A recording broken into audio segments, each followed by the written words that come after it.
1, 0. Ignition, liftoff. Semper Fi, aim high.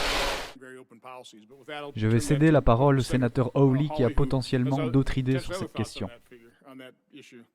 Oui, je suis heureux que vous ayez soulevé cette question, Monsieur le Président. Et je ne pourrais pas être plus d'accord avec ce que vous venez de dire ou avec ce que Mademoiselle Atkinson vient de dire. Je pense qu'il est absolument vital, et nous en reparlerons peut-être dans une seconde, que ces sociétés de médias sociaux ne soient pas autorisées à être les censeurs de la nation. Je ne veux pas qu'elles censurent qui que ce soit, à moins que, comme vous l'avez dit, Mademoiselle Atkinson, et je pense que c'est tout à fait juste, à moins que ce soit illégal. Je veux dire que si c'est de la pornographie infantile, c'est sûr, mais si c'est un discours politique, non. Et pourquoi devrions-nous confier à Mark Zuckerberg le pouvoir de la censure? Et vous avez raison, Monsieur le Président, la façon de procéder est de donner aux citoyens américains un droit d'action privé. Qu'ils intentent un procès pour les décisions de modération du contenu en ce qui concerne la citoyenneté. En ce qui concerne la censure plutôt. Cela éclaircirait tout cela très rapidement, je pense. Mais c'est bien sûr exactement ce que les entreprises technologiques ne veulent pas. Elles ne veulent aucun changement à l'article 230.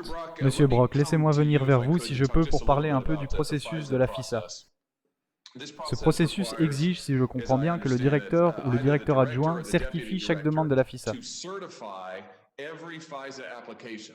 La commission judiciaire à laquelle je siège également a entendu le directeur Comey, l'ancien directeur et l'ancien directeur adjoint McCabe, qui ont déclaré que ce processus de certification n'était pas en fait qu'une formalité. Vous savez, je veux dire qu'ils n'ont pas, aucun d'entre eux, ils ont représenté qu'ils n'ont pas vraiment lu les demandes. Ils n'ont pas vraiment pris cela au sérieux. Oh, c'est juste une signature sur une page. Est-ce que c'est votre compréhension de ce qu'est le processus de certification et pourquoi il est prévu dans la loi? Pas pour ce type d'affaires, sénateur. Il serait surprenant pour moi qu'un directeur et un directeur adjoint du FBI traitent une demande de la FISA contre une campagne présidentielle de manière nonchalante. Je suppose qu'ils, ou au moins leur chef de cabinet, le conseiller en chef, lirait la loi mot par mot et les informerait avec un très haut degré de précision de la nature et de l'applicabilité de la FISA. S'il s'agissait d'une FISA normale sur un agent de renseignement du FSB, suspecté, c'est une chose, c'est plutôt routinier, c'est plutôt fait pour la forme, mais ce n'est pas ce dont nous parlons ici. Ça demande beaucoup de crédulité, qu'il puisse s'en débarrasser de la même manière, vous savez. Nous l'avons juste signé sans examen approfondi, c'est difficile à concevoir. Vous savez, en tant qu'ancien dirigeant du bureau, Monsieur Brock, dites-moi ce que vous pensez de ce que le tribunal de la FISA a dit lorsqu'il a directement réprimandé le FBI et a déclaré qu'en raison des informations erronées et dans un cas au moins des mensonges que le bureau a soumis à ce tribunal au tribunal de la FISA dans le cadre du processus de demande de la FISA, en raison de ces mensonges et de ces informations erronées. Le tribunal ne peut pas faire confiance aux soumissions de la FISA et à d'autres affaires qui n'ont rien à voir avec Crossfire Hurricane. Avez-vous déjà entendu parler d'une telle situation? Qu'est-ce que cela signifie pour la crédibilité du FBI et ce qu'il a fait dans l'affaire Crossfire Hurricane? Cela fait partie du sillage des dégâts laissés par ces cadres parce que vous avez tout à fait raison, sénateur. Cela remet en question toutes les autres demandes de la FISA du FBI pour des affaires d'importance vitale, des affaires de contre-terrorisme, des enquêtes de type de vie ou de mort. C'est donc un dommage énorme. Je ne pense pas que le tribunal ait été assez fort, franchement, dans sa condamnation de cette activité. Le directeur Comey a dit, et ce sont ses propres mots, que le dossier était salace et non vérifié. Et 2 fois après avoir prononcé ces mots, il a signé une demande de FISA qui, de l'aveu même du FBI, dépendait de ce dossier pour la cause probable.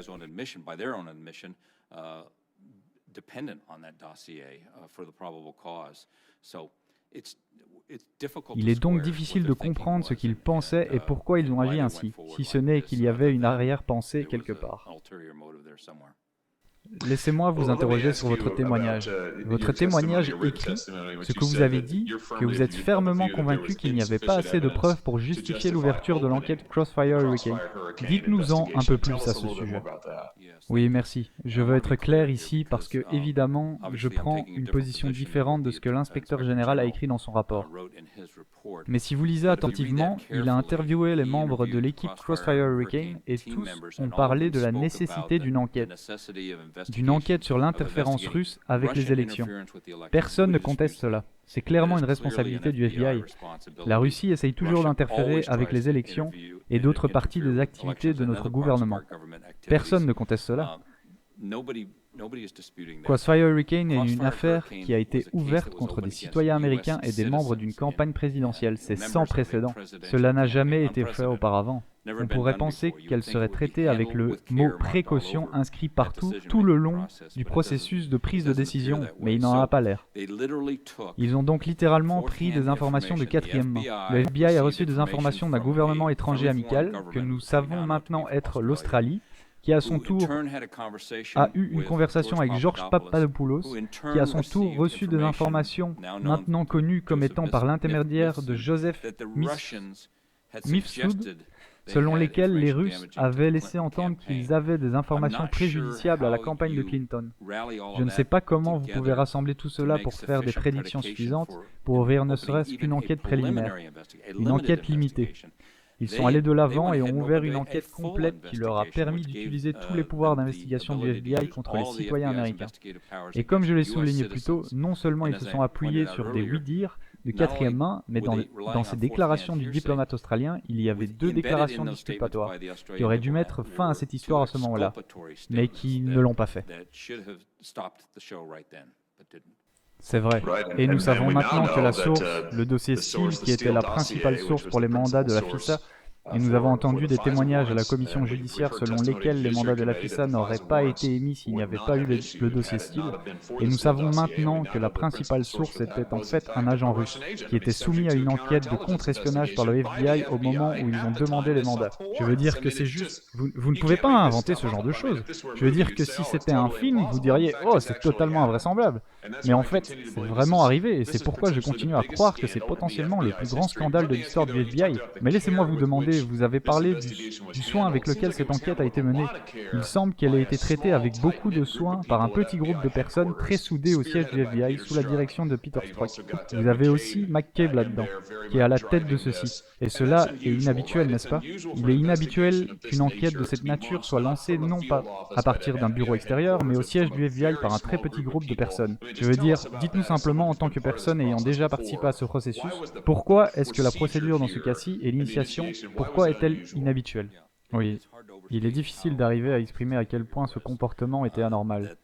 Qu'ils puissent premièrement ouvrir une enquête de contre-espionnage d'une campagne présidentielle sans justification, incroyablement substantielle, et encore moins avec peu de justification. Et deuxièmement, mener cette enquête au 7e étage du FBI et la mener hors du siège social. La raison pour laquelle le FBI mène ses enquêtes dans les bureaux extérieurs et non au siège social est que le siège social est proche de la flamme politique de Washington DC. Ils sont là dans un but différent. Ils ne sont pas là dans un but d'enquête.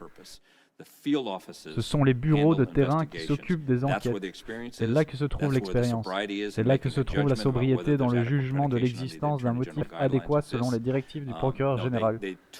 Non, ils ont amené cela au 7e étage, en dehors du bureau du directeur, et ont mené cette enquête malhonnête. Et je suis prêt à... C'est une spéculation, certes, mais je suis prêt à parier que beaucoup des cadres impliqués dans cette enquête n'ont jamais lu les directives du procureur général, et ne les ont pas comprises. Eh bien, merci pour vos services, Monsieur Brock, et merci pour votre témoignage ici. Je dirais simplement, Monsieur le Président, je sais que mon temps de parole est écoulé. D'après les témoignages que cette commission a recueillis, l'enquête approfondie que vous et la commission avez menée et les témoignages que la commission judiciaire a entendus, je pense qu'il est assez clair que l'on a fait preuve d'un soin énorme dans l'ouverture de cette enquête, et que cela a été fait à des fins politiques. Je pense qu'il devient de plus en plus clair pour toutes les raisons que Monsieur Brock a exposées. La violation des normes de procédure, le mensonge pur et simple au tribunal de la FISA. Cela a été fait très délibérément. Cela a été fait par des gens qui ne voulaient pas que Donald Trump soit président, qui ne voulaient pas que les résultats des élections de 2016 soient valables. Et ils ont essayé d'armer le FBI pour qu'ils interviennent dans une élection présidentielle. Et malheureusement, ils ont réussi. Et je pense que cela va être l'une des plus grandes disgrâces traces de l'histoire américaine, et cette commission et ce Sénat doivent s'assurer que cela ne se reproduira plus jamais. Je vous remercie pour votre travail, Monsieur le Président. Sénateur Hawley, tout d'abord, je suis d'accord avec vous, et si vous pouviez rester, je voudrais rompre le protocole car je veux en fait faire de vous un témoin. Mais je veux faire une remarque basée sur ce que M. Brock a dit, parce que vous avez dit qu'il est tout à fait approprié pour le FBI d'enquêter sur l'ingérence russe. Il savait qu'il y avait une ingérence russe, vu que la campagne Clinton, le DNC, a payé pour le dossier Steele. Donc il savait qu'il s'agissait de désinformation russe. Et je pense que cela montre une partialité et une inégalité de traitement de la justice qui sont stupéfiantes. Lorsqu'ils continuent à poursuivre la campagne Trump, où ils n'avaient aucune preuve, ils avaient des preuves à décharge, et ils n'ont pas levé le petit doigt pour enquêter sur ce qui se passait avec le dossier Steele dans la campagne Clinton. Mais sénateur Hawley, la question que je veux vous poser, parce que je veux parler de la difficulté que nous avons ici au Congrès à enquêter sur ces choses. La résistance que j'ai rencontrée pour obtenir des documents de la part des agences, même sous une administration Trump, une administration républicaine.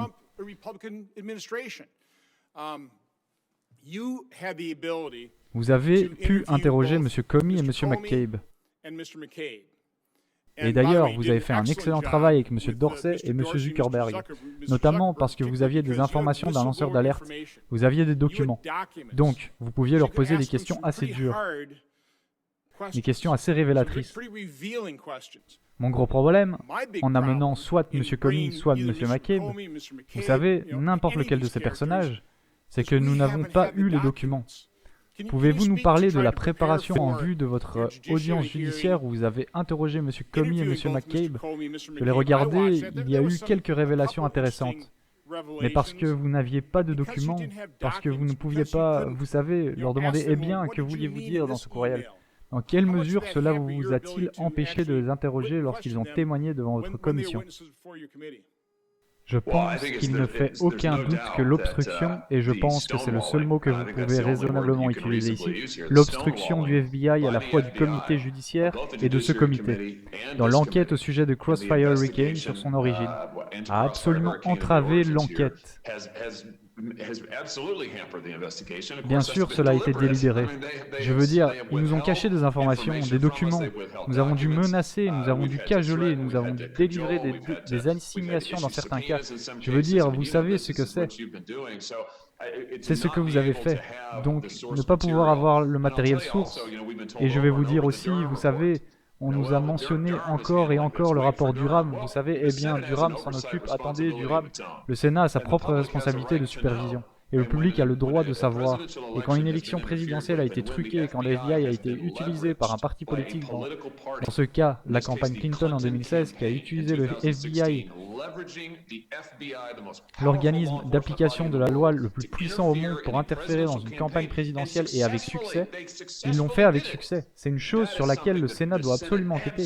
Il a le droit de savoir et le public a le droit de faire partie de ce processus. Et je crains qu'il n'ait effectivement été privé de ce droit par le FBI lui-même, qui, jusqu'à ce jour, refuse de remettre des documents clés et fait de l'obstruction et agit délibérément avec lenteur.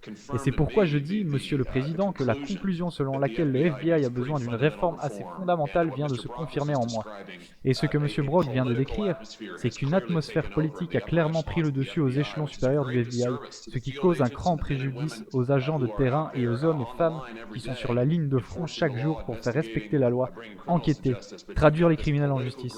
Mais vous avez ce groupe politique à Washington DC et ce qu'ils font est dangereux. Vous venez de me préparer pour ma prochaine question, j'apprécie cela. Et encore une fois, j'apprécie vraiment que vous participiez à cette audition et que vous vous en préoccupiez.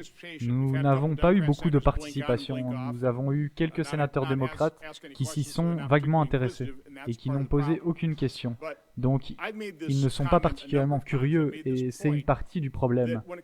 Mais j'ai fait ce commentaire à plusieurs reprises. J'ai fait remarquer que lorsqu'il s'agit d'enquêtes sur des actes répréhensibles dans le domaine politique, nous le faisons complètement à l'envers. Je veux dire, regardez ce qui s'est passé, regardez la corruption que nous connaissons maintenant, mais combien de temps nous a-t-il fallu pour obtenir ce niveau de connaissance de ce qui s'est passé?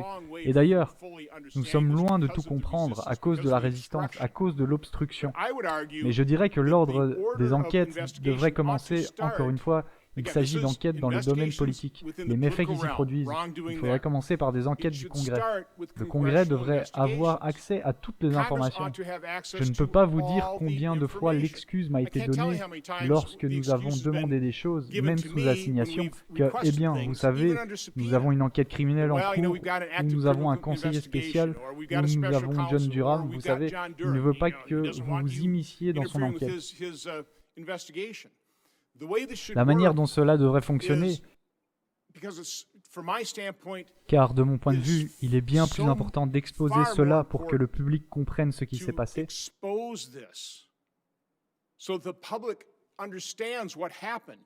d'assurer la responsabilité de la sensibilisation du public comme moyen de dissuasion, par opposition à une poursuite pénale et à l'emprisonnement de quelques-uns, parce que de toute façon, cela arrive rarement. Je pense donc que le Congrès doit d'abord enquêter, avoir accès à toutes les informations et ensuite, si nous constatons une activité criminelle potentielle, nous renvoyons ces cas au ministère de la Justice. S'il y a un conflit, il faut alors mettre en place un conseil spécial. Nous avons donc procédé à l'envers et nous voici 4 ans plus tard, alors que nous commençons seulement à découvrir l'étendue de la corruption.